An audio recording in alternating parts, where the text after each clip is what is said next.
She was 22 and homeless. Not down on her luck for a week, homeless in the settled, hopeless way, where the last door has closed and the road is all that's left. And with $10, the last money she owned, she bought a shuttered gunsmith's shop on the fading main street of a played-out mining town in the Nevada high country, a building the town had left locked and rusting for a quarter-century. The iron shutters had rusted fast to their frames. The workbench inside lay under an inch of dust. The freight agent in the next town told her the trade was dead, the town was emptying, and a young woman alone in a dead craftsman's shop would starve before the spring. But what nobody knew, not the agent, not the town, not the girl herself, was that hidden in a rack built into the wall behind the workbench, sealed away since 1868, was something that would change her life forever. Before we continue, if stories like this mean something to you, hit subscribe, and tell us in the comments where you're watching from. We love seeing how far these stories travel. Odessa Wilder had been born with her hands already knowing things. She came into the world in 1869, the daughter of a clockmaker and repairer in a Nevada town, a small, precise man who could bring anything mechanical back to life: clocks, watches, music boxes, the fine sewing machines the ladies of the town were so proud of, the delicate broken instruments a whole community brought to his little bench, because he was the one man for 100 miles who understood how small things worked. And Odessa, from the time she could hold a jeweler's loupe to her eye, understood them too. It was not something she had been taught so much as something she had been born remembering. The logic of gears and springs and escapements, the way a mechanism was a kind of frozen argument that either held together or did not. The deep satisfaction of taking a dead thing apart and finding the one small wrongness and making it live again. By the time she was 12, she could repair a watch her father set aside as hopeless. Her hands were her whole inheritance, and her whole self. But a girl with a gift is still a girl, and the world had opinions. Her father died when she was 19, the fine work had ruined his eyes, and something of his heart went with them, and the shop, which should by every natural right have passed to the daughter who could already do the work better than he could at the end, did not. There was a cousin, a loud young man named Vern, who had never mended anything in his life, but who was, crucially, a man. And the town's notion of how things were done handed him the shop and the bench and the trade, and handed Odessa a place in the back room as his unpaid assistant, to do the actual work while he took the actual money and the actual credit. For 2 years she endured it, because the bench was still the bench even if it was no longer hers, and the work was still the work. And then Vern married, and his new wife looked at the quiet cousin doing all the labor for none of the pay, and decided she was an expense and an embarrassment, and one gray morning Odessa was informed that her services and her presence were no longer required, and the door of her own father's shop was shut in her face. She was 22. She had a carpet bag, a roll of her father's finest small tools that she took, because they were the one thing in that shop that was truly hers. $10 saved a coin at a time from the pittance Vern had paid her, and the 2 hands that were her whole fortune. She drifted, the way the skilled and the poor drift, mending what she could where she could. A clock here, a music box there, a sewing machine for a farm wife who paid her in eggs, never able to get a foothold, because a woman who fixed watches was a curiosity nobody would quite hire, and everybody would quite happily use once and forget. She grew tired in a way that had nothing to do with her body. She grew tired in her hands, which is the worst tiredness for a maker, the kind where you begin to wonder whether the one thing you are good for is a thing the world will simply never let you do.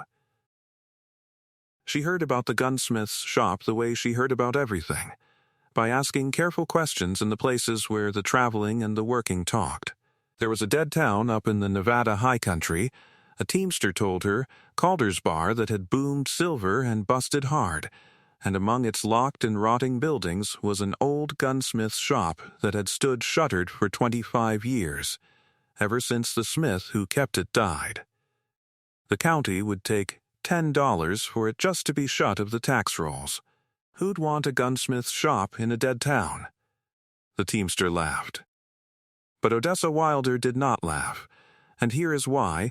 A gunsmith's shop, she knew, was a fine mechanism shop. A gunsmith and a clockmaker were cousins in craft. Both worked in steel and precision, in springs and fitted parts and tolerances finer than a hair. Both kept the same files, engravers, and tiny tools. Both understood the same deep logic of made things. A gunsmith's shop was a workshop already fitted with everything her hands knew how to use. It was the one dead building in the territory, shaped exactly like the trade that had been taken from her. She rode a freight most of the way and walked the last miles up into the high country, and Calder's Bar was as dead as the teamster had promised. A single steep street of weathered buildings clinging to a canyon side. The silver mills above it gone to rust and silence. The whole place held in the enormous stillness of a country that had been mined and emptied and abandoned. There were perhaps 80 souls left, the ones too poor or too stubborn to chase the silver elsewhere, and they watched the stranger come up the street with the wary blankness of people who had watched a great deal leave and nothing come. And at the upper end of the street, between a shuttered essay office and a leaning saloon, stood the gunsmith's shop, a narrow stone and timber building, sturdier than its neighbors, its windows sealed behind iron shutters gone the deep red brown of old rust. A faded sign above the door with a single word still legible, Gunsmith, and below it, smaller, a name worn almost away. Odessa stood in the dead street and looked at it, and where the teamster had seen a useless ruin, she saw a workshop, a whole precision trade sealed up behind iron, waiting a quarter century for hands that knew what to do with it. The county's business was done down in the live town, at a land office run by a brusque man named Alonzo Speck, who plainly thought the girl had lost her wits. The Calder's Bar gunsmith shop was worthless, he told her. The town was finished, the silver was gone for good, the shop had been locked since the old smith died back in the 60s with no heir, and the county had held it a quarter century for nobody. There was nothing in it, Speck said, but a rusted bench and whatever the mice had left. $1? No, the tax owing made it 10, would put it in her name, and his advice, freely given, was to keep her $10 and get on a stage to a town with a future. Odessa laid $10 on his desk, warm from her hand, and signed her name in the small exact hand of a person used to fine work, and Alonzo Speck gave her the deed and a key that would not turn the rusted lock, and the settled certainty that the high country would bury her by spring. The high country did not bury her. Word went up to Calder's Bar ahead of her, the way it does, that someone had bought the old gunsmith shop, and the 80 souls of the town received it with their weary blankness, all but one. There was an old man named Tobias Hale, past 80, who had been a miner, and then, when his knees gave out, the town's unofficial keeper of memory, who sat on the saloon porch and remembered things nobody else was left to remember. And Tobias, when he heard someone had bought the gunsmiths, hauled himself up the street on 2 canes to look at her, and stood watching her fight the rusted lock, and told her, not unkindly, in the slow way of the very old, that she'd bought the shop of a good man, a strange man, the finest hand with steel the camp had ever seen, who had come home from the war and made the most beautiful work anyone up there had ever laid eyes on, and had died alone and been mostly forgotten. He couldn't recall the smith's whole story, he said. It was too long ago, and the man had kept to himself. But he remembered the work. Lord, he remembered the work, and he told Odessa that if she had come to make things with her hands in that shop, then she had come to the right building, whatever the fool down at the land office thought. She could not turn the lock, so she went in through the roof, patient and methodical, the way she did everything, up a borrowed ladder, prizing loose the old shakes, down into the sealed dark of a shop that had not breathed in 25 years. And when she had wrestled the iron shutters loose from the inside and let the high mountain light come pouring in for the first time in a generation, she stood in the middle of the gunsmith's shop and felt her tiredness fall away from her hands. because she was home. It was a fine mechanism shop, exactly as she had known it would be. A heavy workbench, scarred and sound, ranked with the vises and the files and the delicate gravers of a master craftsman. All of it furred with dust, but all of it there. All of it hers now. A whole precision trade's worth of tools that would have cost her a fortune she would never have. Racks of steel stock, a small forge for the heavy work and a jeweler's bench for the fine. And on the walls the marks of a maker who had cared, a place for every tool, outlined in faded paint, the ghost geometry of an orderly mind. Odessa Wilder ran her hand along the bench her cousin's shop had never let her call her own, and understood that whatever the world had decided about her, here was a room that would let her hands do the one thing they had been born to do. She had $10 gone and no way to earn a cent, but she had, it turned out, the one thing the high country could not do without and no longer had, a pair of hands that could fix what was broken. Tobias Hale was the beginning of it, as the old and the kind so often are. He brought her, that first week, a clock that had not run since his wife died. A Mantel clock, its mainspring gone, that he'd carried up and down the territory for years because no one could mend it and he could not bear to throw it out. Odessa sat down at the jeweler's bench with her father's fine tools and in an afternoon made it live. She set it going on the bench and its small ticking filled the shop, the first honest sound the building had made in a quarter century. And old Tobias sat and listened to his dead wife's clock keep time again and could not speak. He had carried that silence with him for 11 years, he told her when he found his voice, the stopped clock on the mantel, the hands frozen at the hour near when she passed, a thing he could neither fix nor throw away nor bear to look at. And now it ticked. He said it was as if a small piece of her had come back into the room, and he sat with it a long while before he could carry it home. After that, Odessa Wilder did not want for work. The word went out and down the mountain the way water goes. There was a hand at Calder's bar who could fix anything with a spring or a gear or a fitted part in it. They came from all over the high country, the broken clocks, the ruined watches, the seized sewing machines, the music boxes gone silent, the fine and delicate and precious things that a hard frontier could not make and could not mend, and had been quietly grieving the loss of. She charged fair, and she fixed what others called hopeless. And within 2 months the dead gunsmith's shop was the busiest building in Calder's bar, and the town that had watched her come with weary blankness had begun, cautiously, to be glad she had. She restored the shop as she restored a mechanism, patiently, finding every wrongness, making each thing true. And she came, in time, to the wall behind the great workbench, because it was the one part of the shop that puzzled her. The whole building was the work of an orderly mind, everything in its outlined place, but the wall behind the bench was paneled in heavy wood where the rest were stone, and it did not quite make sense to her maker's eye. A gunsmith racked his work on that wall.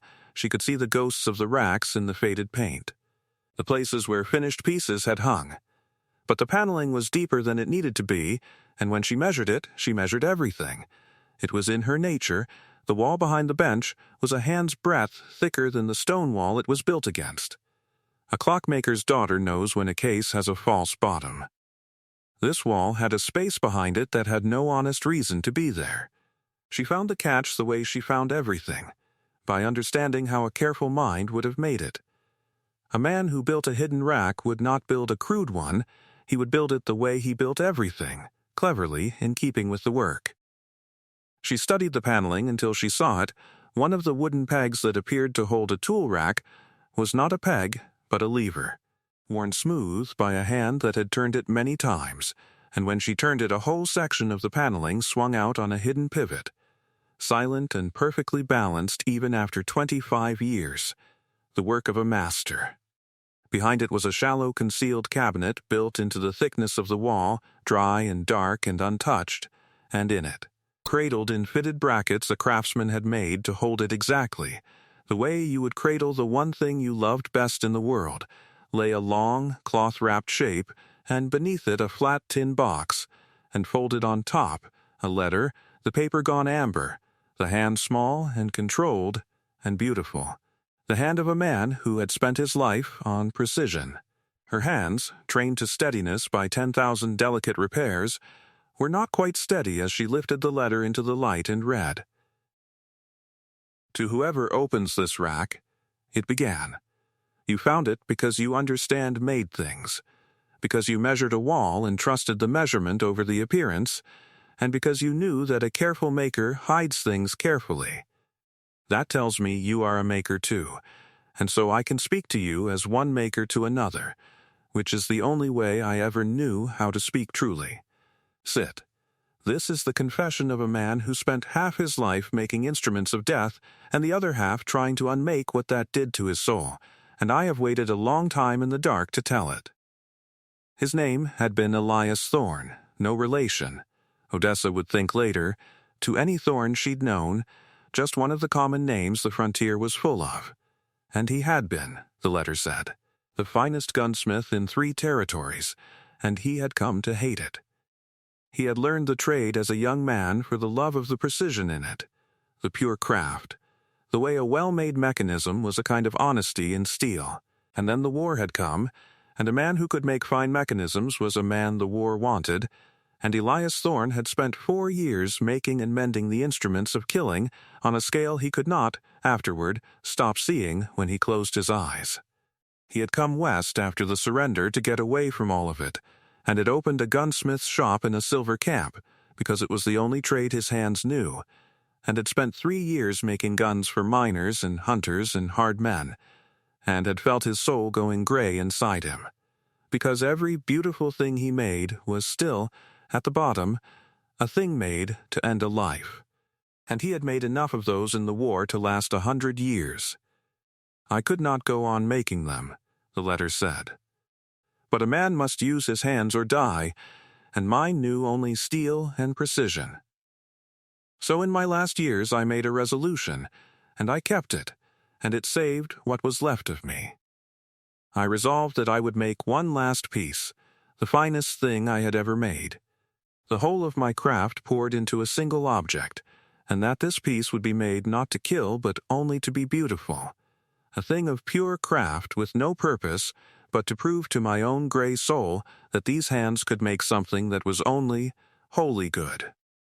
And I resolved that after it I would put down the gun trade forever, and spend whatever time was left to me mending instead clocks, and tools, and the small broken precious things of ordinary life, the way my old teacher had before the war turned all our hands to darker work. He had made the piece. It lay wrapped in the cloth beneath the letter, a long rifle, but not, the letter was careful to say, a rifle meant ever to be fired, a display piece, a masterwork of the engravers and inlayers and metalworkers' art. Every inch of its steel and its fine-grained stock worked with scrollwork and inlay, and the patient beauty of a man proving something to God and to himself. It was, Elias Thorne wrote, the best work of his life and the last work of his gun trade, and he had never sold it, and never would, because it was not made to be sold, it was made to be the proof that his hands were not only good for killing. And then he had done exactly what he resolved. He had put down the gun trade and spent his last 2 years mending the town's clocks and tools and sewing machines and music boxes, and had been, those 2 years, the first he wrote, that he had been at peace since before the war. But he had died sooner than he hoped. The gray years had worn him thin, and he had faced, at the end, the question of what to do with the masterwork and with the savings of a lifetime's careful trade. He had no family. And he found he could not bear for his last, best, only beautiful thing to be sold at auction to some collector who would hang it on a wall as a curiosity, or worse, to some hard man who would not understand that it was never meant to be fired.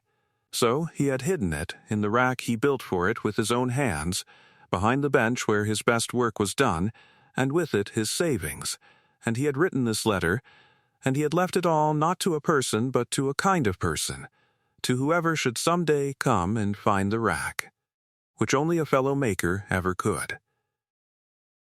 "In the tin box is the savings of my honest years," he wrote, "and it is more than you would think, for I lived plain, and the trade was good before my heart turned from it. I leave it to you, whoever you are, freely, on one wish only, which is not a condition, but a hope. Do with the money what will let you make things. Set up your bench. Buy your stock. Keep your hands at honest work, for a maker kept from making is the saddest thing I know, and I suspect, if you are reading this, that you know it too. And the rifle, my masterwork, my proof, I leave to you as well. But I ask that you never fire it, and never sell it to be fired, but keep it only as what it is. The evidence that a pair of hands that had made terrible things could still, at the last, make one thing that was only beautiful. Keep it to remind you, on the hard days, what hands are truly for. And then make beautiful things with your own. That is all I ask. E. Thorne, Gunsmith. In the peace of my last winter, 1868, Odessa Wilder sat on the floor of the shop with the letter in her lap and the high mountain light pouring through the windows she had opened, and she wept. Not for the money, which she had not yet even counted, but for the terrible closeness of it, because a dead man she had never met had reached across 25 years and described the exact shape of her own soul, a maker kept from making, which was the saddest thing he knew, and the truest thing about her. She unwrapped the masterwork, and it was as he had said, not a weapon, though it wore a weapon's shape, but an object of almost unbearable craft, every surface alive with the patient beauty of a man proving to himself that his hands were good, and she understood it at once and completely, the way one maker understands another, and she wound the cloth back around it with the reverence you'd give a holy thing, and she opened the tin box, and there, in leather bags gone stiff with age, was Elias Thorne's honest lifetime of savings, coin enough to make her breath catch, enough, she understood slowly, to never again be a maker kept from making, to set up her bench and buy her stock and keep her hands at honest work for the rest of her days. She told old Tobias Hale, because he was the only soul she had and because he had loved the smith's work, and the old man came up the street on his 2 canes and looked at the masterwork in its cloth and put out one trembling hand and did not quite touch it, and said that he remembered now, remembered the smith's last quiet years, remembered how the hard man had gone gentle at the end, mending the camp's clocks and taking no more gun work, and how the town had thought him merely broken and had not understood that he had chosen it. Odessa read him the letter, and Tobias Hale wept the easy tears of the very old, and said that in 80 years he had never heard a truer accounting of what it cost a good man to make bad things, nor a finer way of setting it down. And then Odessa did exactly what Elias Thorne had hoped, which was the thing she wanted more than anything in the world. She made a life of making. She used his honest savings honestly, above board, and she did not squander a coin of it, because a maker respects what another maker earned. She set up the shop the way it was always meant to be, but not as a gunsmith's, for she had read the letter and understood the trust, and she would no more turn those hands back to weapons than Elias Thorne would have. She made it a fine mechanism shop, the finest clock and watch and instrument repair in the whole high country, the place a hard frontier brought its broken, precious things to be made whole. She mended the clocks and the watches and the music boxes and the sewing machines. She learned to make what could not be bought up there: fine tools, small precision parts, the delicate mechanisms a growing country needed and had no one to make. She took apprentices in time, girls especially, the ones the world had decided could not have a trade, and taught them that their hands were their own, whatever anyone said. She remembered too well the back room of her cousin's shop, the years of doing all the work for none of the name, and she made her shop the opposite of that place. Every hand that learned there learned in its own name, and left, when the time came, able to open a bench of its own and answer to no one. Over the bench where she worked, in a place of honor, in the very rack Elias Thorne had built for it, she kept the masterwork, never fired, never sold, exactly as he had asked, so that on the hard days she could look up at it and remember what hands were truly for. Calder's bar did not boom again. The silver was gone and stayed gone. But it did not die, either. And the reason was the shop. A town with a maker in it is a town that can keep its things and mend its life, and word of the hand at Calder's bar drew trade up the mountain, and trade drew a little life. And a town that had been 80 souls waiting to leave became a town with a reason to stay. Alonzo Speck, the land agent who had told her the high country would bury her by spring, came up the mountain within 2 years on business and found the dead gunsmith's shop turned into the brightest, busiest, most beloved building in the town, its windows full of light and its bench full of the broken things of a whole county being made whole, and had the grace to stand in the doorway and tell the young maker that he had never been so glad to be so wrong. Her cousin Vern, down in the low country, the one who had inherited her father's shop and shut the door in her face, she heard of over the years the way you hear of such people. His trade had not prospered. A mechanism shop is only as good as the hands in it. And Vern's hands could not do the work. And the work had gone elsewhere, up the mountain in fact, to a certain shop at Calder's bar, though Vern did not know it. And when at last the whisper reached him that the cousin he'd turned out had somehow made herself the finest repairer in the territory, he wrote to her, a wheedling letter, blood being blood, and times being hard, and surely she would help her own family's shop. She read it at her bench, with Elias Thorne's masterwork on the wall above her and her own true work in her hands. And then she did the only thing that fit. She sent him no money. She sent him instead a small parcel, one of the fine steel tools from the roll she had taken from her father's shop, the one thing that had ever truly been hers, and a note in her small exact hand. This was our father's. He would have wanted it used by someone who could. I hope you find such a person.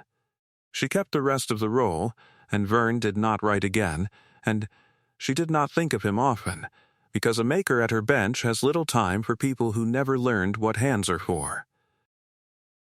If you go up into the Nevada high country today, to the ghost of the silver camp at Calder's bar, and a few still do, for the town lived where its neighbors died, and the old people credit the shop, the gunsmith's building still stands at the top of the street, though it has not been a gunsmith's in 130 years. It is a maker's shop still, kept by the inheritors of the trade Odessa Wilder handed down, and the fine bench is still there, and behind it, in the hidden rack a grieving master built with his own hands, they keep the masterwork. Never fired in all its long life, exactly as he asked, its steel still alive with the beauty a good man poured into it to save his own soul. Beside it, under glass, lie 2 letters in 2 fine-controlled hands, a generation apart, and the roll of small tools that a clockmaker's daughter carried out of one shop that was taken from her and into one that no one could ever take. And apprentices are still brought before the masterwork on their first day and told the story of the gunsmith who made one beautiful thing to prove his hands were good, and the homeless girl who found it and spent her life proving hers were too. And the last thing every apprentice is told, which is the shop's whole creed, is the line Odessa added beneath Elias Thorne's letter. In her own exact hand, hands are for making. Never forget what they are for. There is a kind of inheritance that does not pass through blood, but through craft, from the hands of one maker to the hands of the next, hidden behind the benches of the world, waiting not for the one who is owed it, but for the one who will understand it. It waits in a hidden rack for the one who measures a wall and trusts the measurement, because only a maker ever would. The world had told Odessa Wilder she was worthless the same way it had told that shop it was dead, with a shut door and a low price and a lock rusted fast. It only ever takes one person who knows what hands are truly for to prove the world's cold arithmetic wrong. Odessa Wilder was 22 years old and homeless. She had $10 to her name, and she spent it on a shuttered gunsmith's shop in a played-out silver town in the Nevada high country. It was the best $10 she ever spent. If this story moved you, subscribe to the channel and share it with someone who needs to hear it. And tell us in the comments What can your hands do that the world has never quite let you do? We'd love to hear your story. See you in the next one.